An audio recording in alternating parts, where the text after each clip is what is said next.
Hello दोस्तों, नमस्कार। तो एक बार फिर मुकुल गुरु क्लासेस की तरफ से आप सभी को ढेर सारी शुभकामनाएँ। तो एग्ज़ामिनेशन की प्रिपरेशन आपकी बहुत बढ़िया चल रही होगी। तो इसी प्रिपरेशन में एक वीडियो के साथ मैं और हाज़िर हूँ। ये जो हमारी आज की टॉपिक है, बहुत ही इम्पोर्टेंट टॉपिक है, पठन संबंधी समस्याएँ। एक क्वेश्चन 100% इससे पूछा जाता है, उसमें कोई संदेह नहीं है कि 1 से 2 क्वेश्चन आपको ना पूछा जाए। और सीटेट जितने भी पैटर्न होंगे, जितने भी एग्ज़ाम होंगे, सब में क्वेश्चन पूछा जाता है। तो चलिए वीडियो स्टार्ट करते हैं, टाइम नहीं लेंगे ज़्यादा। 10 से 15 मिनट में वीडियो हम कंप्लीट कर लेंगे, ताकि आपका टाइम बचे और भी प्रिपरेशन आप कर पाएँ। तो पठन संबंधी समस्याएँ, तो आपको याद होगा, नाम से याद आ गया। पहला ही टॉपिक देखने के बाद आपको नाम से याद आ गया कि आज की जो क्लास है वो बहुत ही इंपॉर्टेंट होने वाली है, बहुत ही बेहतरीन होने वाली है। तो इससे बार-बार क्वेश्चन पूछे जाता है। तो पहला हमारा टॉपिक क्या है? डिसलेक्सिया। क्या है? डिसलेक्सिया। डिसलेक्सिया। इसका अर्थ क्या होता है? डिसलेक्सिया एक विशिष्ट अधिगम अक्षमता है, ठीक है ना? जिसमें बच्चे को पढ़ने, शब्द पहचानने, अक्षर ध्वनि संबंध बनाने में कठिनाई होती है। अब इसमें देखिए मेन जो चीज़ें हैं इसी अर्थ में है। एक-एक पॉइंट आप क्लियर कर लीजिए। कहीं भी आपको पॉइंट्स मिले तो आपको क्वेश्चन आपका सही हो जाएगा, आंसर आपको मिल जाएगा। कि डिस्लेक्सिया एक विशिष्ट अधिगम अक्षमता है, ठीक है ना? जिसमें बच्चे को पढ़ने में समस्या हो रही है, शब्द पहचानने में समस्या हो रही है, अक्षर या ध्वनि संबंध बनाने में भी कठिनाई होती है। तो अगर ये कोई भी वर्ड आपको मिले तो समझ जाइए उसका रिलेशन किससे है? डिस्लेक्सिया से है। इसके मुख्य लक्षण क्या-क्या हैं? अक्षरों को उल्टा पढ़ना, जैसे बी है तो उसको डी पढ़ लेना, पी है तो उसको क्यू पढ़ लेना। शब्दों को जोड़कर न पढ़ पाना, ये इसके लक्षण हैं। पढ़ने की गति बहुत धीमी, वर्तनी में बार-बार गलती, ठीक? अगला क्या है इसके लक्षण में?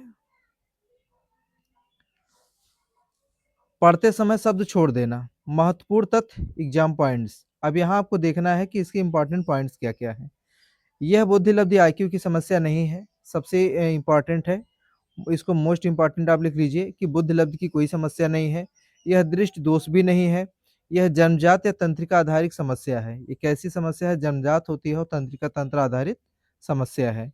इसमें शिक्षक की भूमिका क्या होती है? शिक्षक की भूमिका आप देख लीजिए क्या होती है?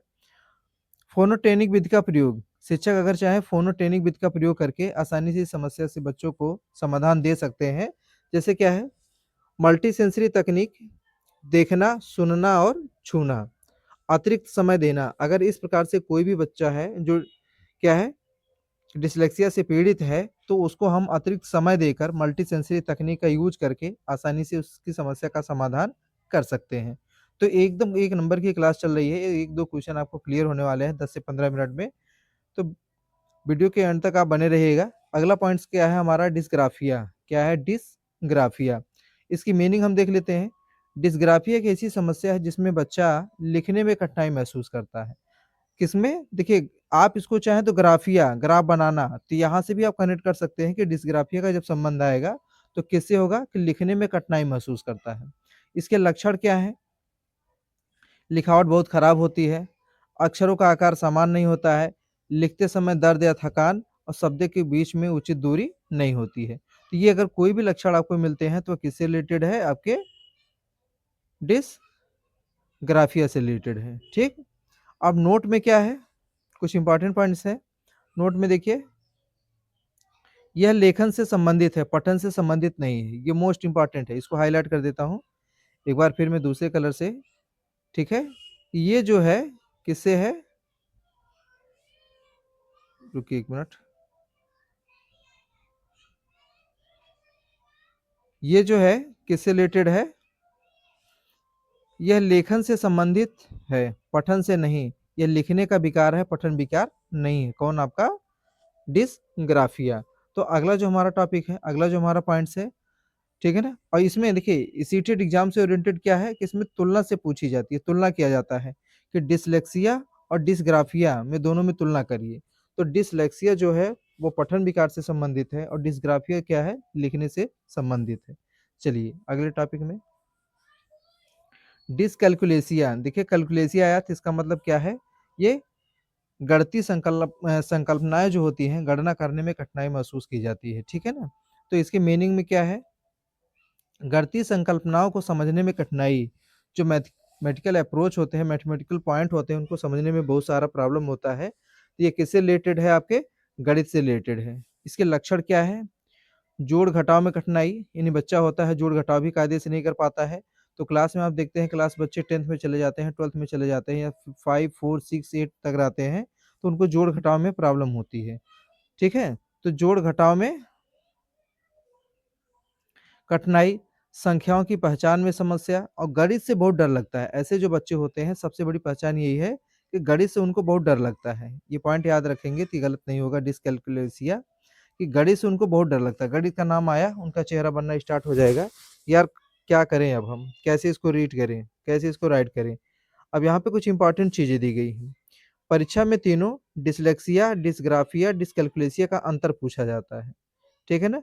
तो पहला क्या है? डिसलेक्सिया। डिसलेक्सिया किससे है? पठन विकार से है। और डिसग्राफिया लेखनी से है, लिखने से, लेखन विकार से है। और डिसकैलकुलेसिया गणितीय समस्याओं से संबंधित है। तो ये डिसलेक्सिया का सबसे बड़ा अंतर क्या है? गणित से डर लगता है। डिसग्राफिया में क्या है? लिखने में प्रॉब्लम होती है। और पठन विकार में क्या है कि पढ़ने में समस्या होती है, अक्षरों को पहचानने में समस्या होती है, कंप्लीट वर्ड नहीं बना पाते हैं। तो ये सब क्या है? डिसलेक्सिया से रिलेटेड है। अब आ जाइए अगली स्लाइड ऊपर करते हैं। बहुत ही इंपॉर्टेंट क्लास चल रही है बच्चों। मेरे प्यारे बच्चों, एक बार फट से इसको लाइक कर दीजिए, अगर चैनल को सब्सक्राइब नहीं किया सब्सक्राइब कर दीजिए। ऐसे अभी एक एक पॉइंट्स पे, एक एक टॉपिक पे वीडियो आपकी आते रहेगी, और सीटेट की एग्जाम की प्रिपरेशन आपकी बहुत बेहतरीन हो जाएगी, आप अच्छे से मार्क गेन कर पाएंगे। चलिए, एलेक्सिया। एलेक्सिया का एग्जाम्पल हम देखते हैं। क्या है एलेक्सिया? पहले से सीखी हुई पढ़ने की क्षमता का नष्ट हो जाना। अगर जैसे कोई बच्चा 1 महीना 2 महीना पढ़ा, वो सब कुछ सीख गया है, फिर उसके बाद उसकी क्षमता नष्ट हो जा रही है, सामान्यतः मस्तिष्क चोट या स्ट्रोक के कारण। ये क्या होता है? जन्मजात नहीं होता है। अगर जैसे किसी के मस्तिष्क पे चोट आ गई है, कोई स्ट्रोक आ गया, तो उसके कारण ये समस्या हो जाती है। इसकी? एलेक्सिया की। कौन सी? एलेक्सिया की। ठीक। इसमें महत्वपूर्ण अंतर क्या है? डिसलेक्सिया देखिए जन्मजात होता है, एक बार ऊपर कर लीजिए, क्लियर हो जाएगा। क्या है? डिसलेक्सिया जन्मजात होता है, एलेक्सिया अर्जित होता है, दोनों में अंतर यही है।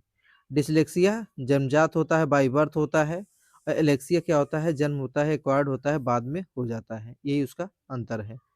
चलिए, हाइपरलेक्सिया। अगला क्वेश्चन क्या है? हाइपरलेक्सिया। अब देखिए वीडियो के एंड में, लास्ट में सभी को एक साथ कंक्लूजन करके बना दिया गया है रैपिड टेस्ट के लिए, आसानी से एक बार में आप उसको रिवाइज कर सकते हैं। तो चलिए अगले में क्या है? हाइपरलेक्सिया में बच्चा असमान रूप से जल्दी पढ़ लेता है। देखिए इसमें लिखा है ना हाइपरलेक्सिया। हाइपर, हाइपर का मतलब बहुत तेज हो जाना, किसी चीज में बहुत गुस्सा करना। तो यहाँ से भी इसको आप कनेक्ट करके जोड़ के आप इसका आंसर निकाल सकते हैं। तो असमान रूप से जल्दी पढ़ लेता है, लेकिन अर्थ नहीं समझ पाता। जो बच्चा कभी कभी होता है ना, पढ़ने को बहुत तेजी से पढ़ लेगा, लेकिन उसकी मीनिंग समझ नहीं पाएगा। इसकी विशेषताएं क्या है? शब्द पहचान बहुत तेज, शब्द देखा नहीं को पहचान लेगा। समझ कमजोर, यानी जो कंप्रीहेंशन होता है, उसकी अंडरस्टैंडिंग होती है जो बहुत कमजोर होती है। ये किससे जुड़ा होता है? ये प्रायः ऑटिज्म से जुड़ा होता है। किससे जुड़ा होता है? ऑटिज्म से जुड़ा होता है। ये सब इसके लक्षण है। ठीक। चलिए अगली वाली क्लास में, सॉरी, अगले स्लाइड्स पे चलते हैं। इसमें क्या है? डिस्नोमिया, एनामिया, दो चीजें हैं, डिस्नोमिया और एनामिया है। इसका अर्थ क्या है? परिचित वस्तुओं या शब्दों के नाम याद न आना। जैसे कभी कभी होता है कि कुछ वस्तुएं हमको याद होती हैं, हम परिचित होते हैं, लेकिन कभी कभी उसको बार बार रिकॉल करते हैं, ध्यान लगाते हैं, लेकिन उसका नाम याद नहीं आता है। परिचित वस्तुओं या शब्दों का नाम याद न आना। ठीक। उदाहरण क्या है? कलम देखकर भी कलम शब्द याद न आना। मैं पेन देख रहा हूँ, कलम देख रहा हूँ, फिर भी उसका नाम याद नहीं आ रहा है कि क्या है। तो ये किसके किसे लिए है? कौन सी बीमारी कही जाती है? डिस्नोमिया या एनामिया? डिस्नोमिया या एनामिया। चलिए स्लाइड्स को ऊपर करते हैं। एकदम बेहतरीन क्लास चल रही है। 10 से 15 मिनट में कम से कम 2 क्वेश्चन आपके कंप्लीट हो जाएंगे, जो एग्जाम में बार बार पूछे जाते हैं। 100% इनकी श्योरिटी है कि आपके पूछे जाएंगे, और पूछे जाने की संभावना भी पूरी रहती है। अफेजिया। ये अफेजिया, भाषा को समझने या व्यक्त करने में समस्या। क्या है? भाषा को समझने या व्यक्त करने में समस्या, जो मस्तिष्क क्षत के कारण होती है। इसका मतलब मस्तिष्क क्षत का मतलब क्या है? कि ये भी बाई बर्थ नहीं होगा। ठीक है ना? एक बार फिर से देखते हैं। भाषा को समझने या व्यक्त करने में समस्या, जो मस्तिष्क क्षत के कारण होती है। ठीक। इसका प्रकार आप देख लीजिए। ब्राका अफेजिया, बोलने में समस्या। वेनेक्रे अफेजिया, समझने में समस्या। तो ये अफेजिया जो होता है वो 2 टाइप का होता है, ये वाक्रा अफेजिया और वेनेक्रे अफेजिया। वाक्रा क्या है? बोलने से संबंधित है, वेनेक्रे क्या है? समझने से संबंधित है। ठीक? चलिए अगला, अगला पॉइंट्स बहुत इंपॉर्टेंट क्लास चल रही है, फटाफट लाइक कर दीजिए, चैनल को सब्सक्राइब कर दीजिए। अगर आपने अपने दोस्तों को शेयर नहीं किया है, तो अपने दोस्तों को शेयर कर दीजिए, ताकि किसी की और भी पढ़ाई पूरी हो सके, उसको भी एग्जाम में नंबर आ सके। चलिए अगला पॉइंट्स, डिसआर्थिया। डिसआर्थिया क्या है? डिसआर्थिया उच्चारण की समस्या। इसका मीनिंग क्या है? उच्चारण की समस्या, प्रोनाउंसिएशन की प्रॉब्लम होती है। बोलते समय अस्पष्टता नहीं, बोलते समय अस्पष्टता नहीं होती है, तो ये कौन सी बीमारी होती है? डिसआर्थिया होती है। ठीक? और भी क्या है? यह भाषण स्पीच से संबंधित है, पढ़ने से नहीं। देखिए, देखिए पढ़ने में बच्चा पढ़ ले रहा है, अगर कि उसको कहीं पे स्पीच देना हो, भाषण देना हो, तो वो उसको समस्या आ रही है, वो अच्छे से उसका उच्चारण नहीं कर पा रहा है, प्रोनाउंसिएशन नहीं कर पा रहा है। इसको हम कहते हैं डिसआर्थिया। एकदम 1 नंबर की क्लास चल रही है, छोड़ के मत जाइएगा। जिन्होंने भी क्लास को छोड़ा उसका 2 नंबर का नुकसान हो जाएगा, ये जान लीजिए। 100% श्योरिटी के साथ कह रहे हैं कि 2 क्वेश्चन का नुकसान होगा, फिर सीटेट में आपके मार्क्स कम आएँगे, तब आप सोचेंगे कि अगर हम पढ़ लिए होते तो आज हमारे नंबर अच्छे आ गए होते। चलिए एएचडी ये पूछ लिया जाता है। इसके लगभग 60 टू 70% चांस से पूछ लिया जाता है एएचडी क्या है, ठीक है ना? ऑटिज्म स्पेक्ट्रम डिसऑर्डर, इसको क्या कहा जाता है? ऑटिज्म स्पेक्ट्रम डिसऑर्डर और पठन। कुछ बच्चों में हाइपरलेक्सिया पाई जाती है। हाइपर का मतलब क्या है? बहुत तेजी से पढ़ते हैं, हाइपर हो जाते हैं, बहुत जल्दी जल्दी पढ़ लेते हैं, लेकिन उसकी मीनिंग समझ में नहीं आती उनको। तो उससे वो किससे रिलेटेड होते हैं? हाइपरलेक्सिया से। ठीक? और भी क्या है? सामाजिक संप्रेषण कमजोर होता है, यानी अगर सोशल कम्युनिकेशन कुछ करना हो, सोशल में कनेक्ट होना हो, तो वो बिल्कुल उसमें कमजोर होते हैं, अपने आप को कनेक्ट नहीं कर पाते हैं।